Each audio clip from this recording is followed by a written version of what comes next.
Welcome to this episode of John's Journal. And it's a kind of a rainy day out. It's cooled off enough. It hasn't gotten, super fall here where all the leaves have dropped off, but the colors started to change and, you can feel the coolness of the weather start to creep in. It's kind of my favorite time of year, but of course it goes fast, doesn't it? So we get to this time of year and you're preparing for winter and you can't prepare fast enough, and yet you want to be outside and enjoy this weather while you can. It's a time for me that it's like full of anxiety because I want to get ready, but I also want to enjoy the the time as it is. But let's dig into Nicholas Cresswell's journal. It's spring for Nicholas Cresswell, or early summer. So, but he's got his own anxieties that he's dealing with. This is May 26th, 1775. It's Friday. Not sure that the days of the week mattered much to Nicholas Cresswell as he's on the river, but he says, proceeded up the river, met two canoes bound to Redstone, shot an old buffalo bull that had his ears marked, passed a bad rapid where it took all our force to tow our vessel up, much tormented with ticks. Camped at the mouth of Elkhorn Creek, our company still continues crabbed with one another. I believe it will get worse as bread grows scarce. The next day. This day got up several smart rapids, thunder, lightning, rain, some high rocks, cedar hills. Find Rice does everything in his power to quarrel with me, determined not to give first affront. Proceeded up the river, saw a great many buffaloes. Crossed the river above us, all hands went ashore to surround them. I kept on the outside of them and shot a fine young heifer. Some of the rest shot a cow and a calf. Our stupid company will not stay and jerk any of the meat, though we are in want of provisions. Camped on a gravelly island, beachy bottoms, cedar hills, with a few rivulets. This morning, George Rice, without any provocation, began to abuse me in a most scurrilous manner, threatening to scalp and tomahawk me. I was bestowing a little manual labor upon him, but he flew into his gun and began to load and swear he would shoot me. He did it on purpose, to get off his engagement to go down the Ohio, it is effectually done. Proceeded a little way up the river to a great buffalo crossing where we intend to kill some meat, our provisions almost out. Tuesday, May 30th. Those at camp caught a large catfish, which measured 6 inches across the eyes. We supposed it would weigh 40 pounds. The next day, at camp, washing and mending clothes. We skip a couple of days. Friday, June 2nd. This day met 8 canoes bound to Redstone and Fort Pitt. So these people are coming from that interior of Kentucky and going back to what is going to become Pittsburgh. We skip a day or two, and then we hit Harwood's Landing. Arrived at Harwood's Landing this evening. Saw a rattlesnake about 4 feet long, a bark canoe at the landing. We had been 14 days in coming about 120 miles. My right foot much swelled owing to hurt it got by bathing in the river, rocky, cedar hills, etc. My foot very painful. Monday, June 5th. This is called Harwood's Landing as it's nearest to the new town that was laid out last summer by Captain Harwood, who named it, who gave it the name of Harrodsburg, about 15 miles from the landing from which Mr. Norris, Mr. Johnson, Taylor, and Rice set out this morning. I would have gone with them, but my foot is so bad I'm scarcely able to walk. Applied a fomentation of herbs to assuage the swelling. Very little to eat, no possibility of getting any flour here. Must be without bread very soon. Tuesday, June 6th. Mr. Norris and company lodged in the town. Mr. Norris informs me that there is about 30 houses in it, all built of logs, covered with clapboards, but not a nail in the whole town. Informs us that the Indians have killed 4 men about 9 miles from town. This has struck such a panic that I cannot get anyone to go down the Ohio with me on any account. Determined to return by the first opportunity, my foot much better, much provoked at my disappointment. Wednesday, my foot much better. All of us that have guns went hunting. Tuesday, this day divided our provisions, which came to 2 quarts of flour, half a peck of Indian corn sprouted as long as my finger, 1 gallon of salt, about 2 pounds of bacon per man. In the afternoon, 4 men came to the landing who are bound up the Ohio River to Fort Pitt. They tell me that they have some flour and that they're willing to take me in their company, determined to go with them, but don't much like their looks. A confounded, ragged crew. My foot almost well. About 3 o'clock this morning, we were alarmed by a great noise in the river. The men I had agreed to go with were camped betwixt us and the river. They called to know whether any of our company were crossing the river, as they saw 2 people in a canoe endeavoring to go to the other shore. On examining, we found 2 of our company missing, an indentured servant belonging to Mr. Taylor, and another that had come for Mr. Johnson's baggage from Harwood. They had taken all my flour and Mr. Johnston's and about 2 pounds of gunpowder belonging to Johnston, but no gun.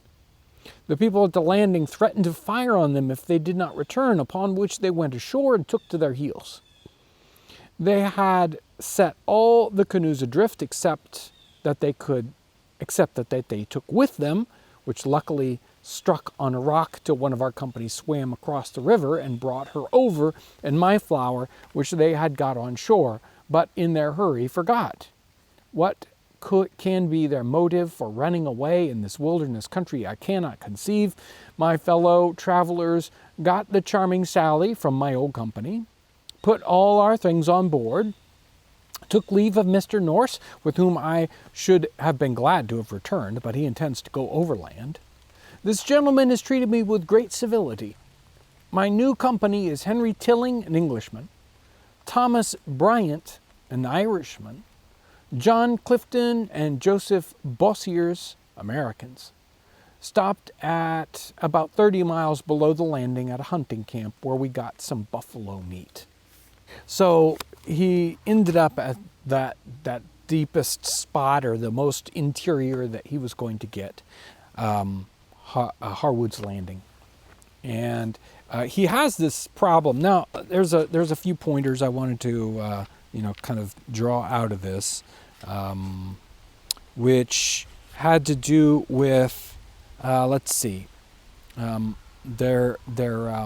people ask about mosquitoes and ticks and things like that. Obviously, they were always a problem. And what they did with it, how they dealt with it, they dealt with it, right? They suffered. A continuing problem with provisions.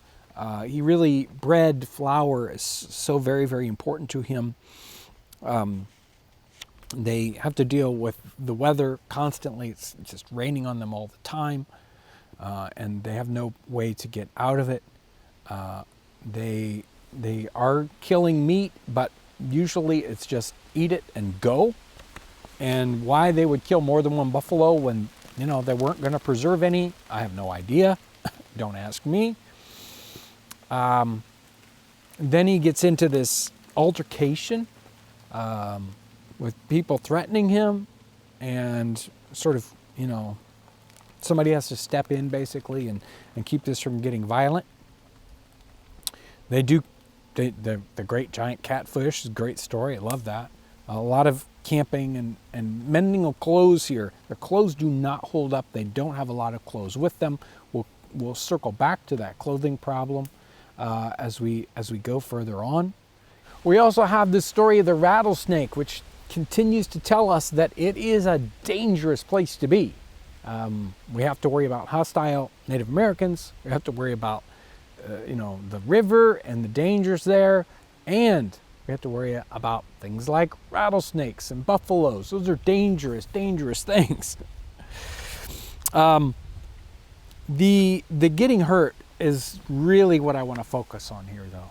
Getting hurt in the wilderness is, well, it's dangerous now, and it was quadruply dangerous then. And I wanted to relate a quick account here in the remarkable occurrences, life and travels of Colonel James Smith. And Colonel James Smith, he was captive. He was held captive / adopted by Native Americans from 1755 to 1759. And he gets a lot of experience living in the woods, obviously, in that whole time period, in a very, very formative part of his life when he's like 18 to 24. So he's very versed in living in the wilderness and the dangers of that. About 6 years after that, he is exploring in the Tennessee region. And he's just exploring with a few other people, another, 4 or 5 people he knows. One of the persons that's along with this very, very small company of explorers is one of the other men's servant or enslaved African. So he breaks off and is headed back toward civilization. The other men stay, but he takes along this servant of someone else, who he calls Black Jamie. So let me read to you this section. About 8 days after I left company at the mouth of the Tennessee River, on my journey eastward, I got a cane stab in my foot, which occasioned my leg to swell, and I suffered much pain. I was now in a doleful situation, far from any of the human species excepting Black Jamie or the savages, and I knew not when I might meet with them. My case appeared desperate, and I thought something must be done. All the surgical instruments I had was a knife, a moccasin awl, and a pair of bullet molds.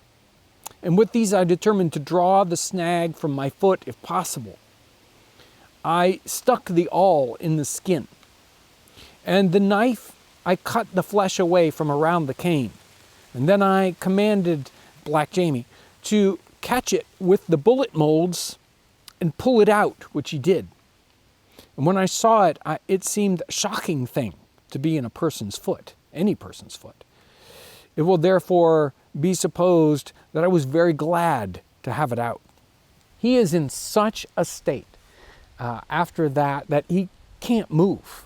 He has to stay in that location, all the while worried that hostile Native Americans are going to find that camp and do who knows whatever, right? And he is basically helpless.